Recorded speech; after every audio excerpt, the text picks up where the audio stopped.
All right, here we are. My friend Frank is joining us. Frank, we've been friends for 15 years. Yeah, 15 years. Can I say we're friends? Great friends. Great friends. Brothers. Brothers, I would say. Throughout that time, you and I have never really had a frank discussion about race. And I said, hey, Frank, let's come in. Let's talk about race. Does that make you as uncomfortable as making me just talking about it? Yes, it does, Joe. Past couple of days, I thought about it, and I didn't realize that it actually makes me feel uncomfortable. Now, in our group of friends who are mostly white guys, we'll joke around about race with you, but very lightheartedly. At least I think it's lightheartedly. Does it offend you? Not at all, because I know what's in your heart. I know what's in other friend's heart, Right. and I never had that thought. Now, what are your thoughts on the last week? So many emotions. And I actually sat on my porch and cried watching that video. Which video? The video of George Floyd's killing. Sure. To cry for your mother who's been dead, it was just emotional. Then you go to anger because you see all the looting going on, and I've been a bunch of emotions for the past week and a half. Now, have you ever taken part in a protest? No. Would you? Never. If we weren't going through the pandemic, yes. Okay. Yes, because I believe in a peaceful protest, and I believe when you start looting, you distract from the issues. Right. And you give people a reason, you give them an excuse to avoid the issues that we are trying to bring to light with all the looting. I want you to think back for a minute. Can you think in your life, what's your first recollection of somebody pointing out to you that your color of skin is different than other people, or other people's skin is different than yours? Wow. I can actually go back to 1990. How old were you? I think it was about 14. Okay. About 13, 14. We moved from Atlantic City to Egg Harbor Township, and we were basically the first black family that moved in that area. And there was nights that a house got egged. Oh, my goodness. You would hear, go back to where you came from, N-word. Wow. You know, we put the trash out at night. Like any normal person would do, put your trash out for the morning. We'd wake up, it's in our yard. In school, hearing it. So it's pretty much started from like 1990 for me. And has it changed at all? Have the way people treat you because you're different or I'm different than you, has that changed at all? Or do you still see that today? Oh, I still see it today. I still deal with it today. I give you a perfect example. Sure. One buddy borrowed his truck to move my fiance's stuff home, and great guy, give you the shirt off his back. Here's my keys. Go do what you got to do. First thing I said is stay by your phone, because if I get pulled over, my experiences are different than yours. So I get pulled over with your name on the title and my license, they may feel like I stole the vehicle. Wow. Whether it's going to actually happen or not, Right. but this is the fear that I've had.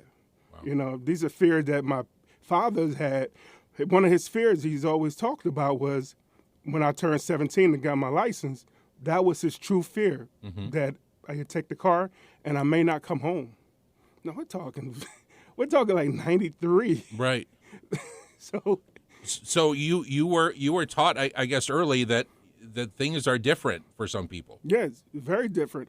Conversations that my father had with me and the conversation I would have with my son or daughter are not conversation per se that a white person would have Right. with their son or daughters when they become of age. Does that make you angry? Hurt that there's a double standard. I would say mainly hurt. Because some people just don't understand. I've had conversations with friends and they just don't understand or see what I see. Some people don't understand that you get pulled over. First thing you see when a cop walks to you is the gun is unclipped. Right. So you're in fear. You get pulled over, you get a cop behind you, you're in fear. Right. Because traffic stops turn into violence sometimes. Have you been stopped by the police before? Plenty of times. And the same kind of thing every time? Plenty of times. I've got pulled over because I fit the description of someone that was 6 feet, 180 pounds. Now, That was a while ago. yeah. Now, Joe. For both of us, Frank. For both of us. But at the time, I was a lot heavier than I am now. Uh-huh. So to say I fit the description and get out of the car, gun out, hand on the Right. car. Right. When they told me he was 180 pounds, I'm like, sir, I'm almost 400 pounds. Unless I put on 120 pounds, 200 pounds in a week, it's constant fear. Now, I'm not going to say cops are bad, all cops are bad. You have your good cops, you have your bad cops. Just like you have your good black people, you have your good bad black people, good white people, bad white people. It's a good and bad. But it's a fear that most black people have. Do you feel that fear every day? When I go into certain neighborhoods, yes. Okay. How about in stores where you're one of the few black people in the store? Are you uncomfortable in there? Or in other social situations? If I'm with my friends, no. But if I just happen to walk into a store or a different situation, yeah, you're conscious of it. You're made aware of it. In your lifetime, has it gotten better or worse, do you think? It's gotten worse. I think it's gotten worse because before it wasn't videotaped. Now it's videotaped, and it's still, they could have been reaching for something. I just don't see the change. Maybe I'm wrong. This is just my opinion. Sure. Maybe I'm wrong, but the conversation you and I are having right now is a conversation that my father's had with his father, and the conversation that his father had with his father.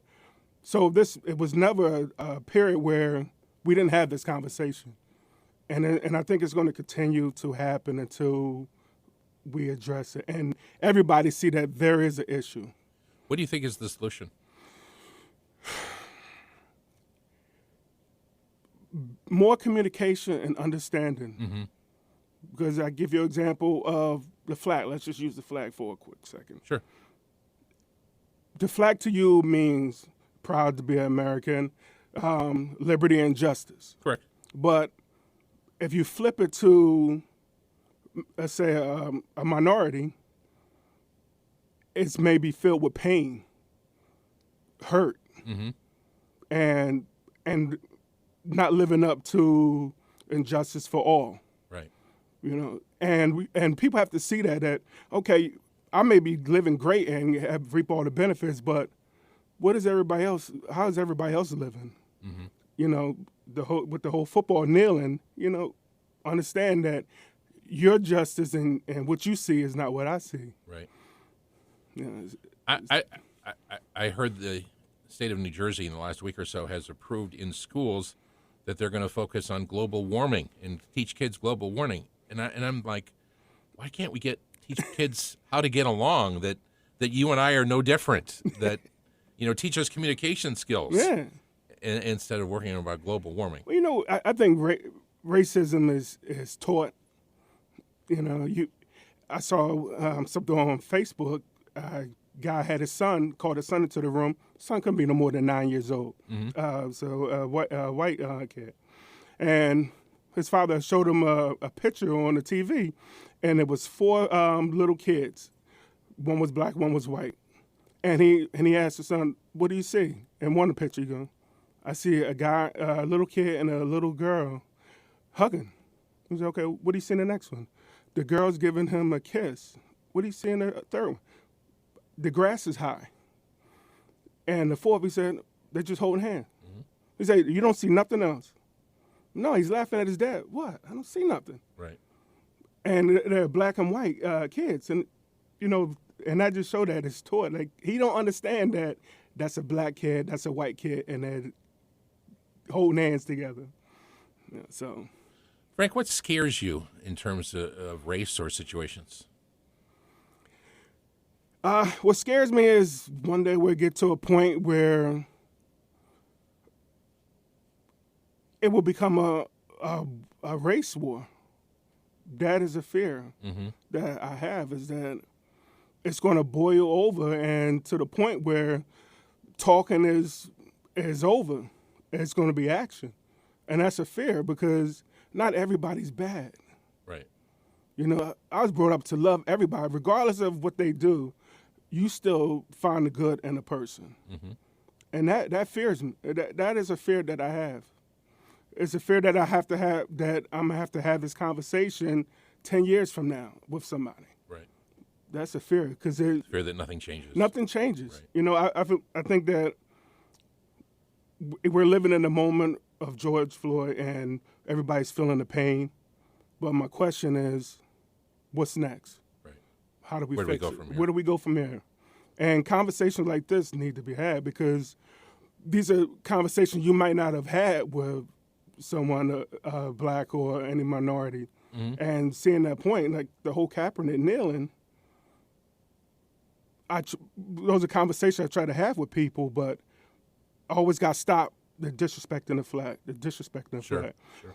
Understand, I understand your feeling of disrespecting the flag, but still understand and listen to what someone's trying to say, why they're kneeling. You know, because people are not kneeling just because, hey, it's a sunny day.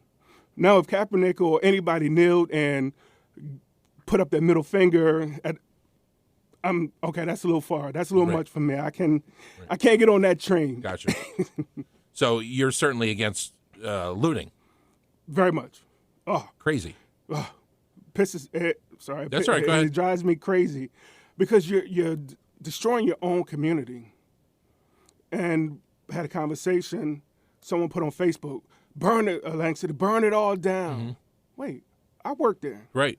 You know, when this pandemic is over, I need to go back to work. Right. Exactly.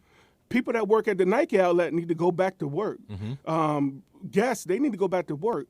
You destroy these businesses that may not come back. So your friends who used to work there, where are they going to go? That's what I thought too. The Walk, the perfect example. There's kids work there from all races, economic areas, everything different. All come to work there. You get rid of that, and there's part of maybe a solution down the road where people are actually getting along and getting to know each other, and that we're not that different. Yeah. And you know you have your bad groups that just want to see an opportunity to break things and steal, but you're distracting from the message. Yeah. You know, that's the part of the looting I don't understand. Don't burn your own community down because who's going to have to repair it? We are. Right. We're going to have to come back in there and build up. We have to go in there and clean up. It's tough. Are you hopeful about the future? Always have hope. I hope that we can get to a point of understanding, and all we can do is take it one day at a time. And like I said, listen to each other and understand. Not just listen, understand each other's side. Frank, it's been a pleasure talking with you. Thank you, Joe. Always.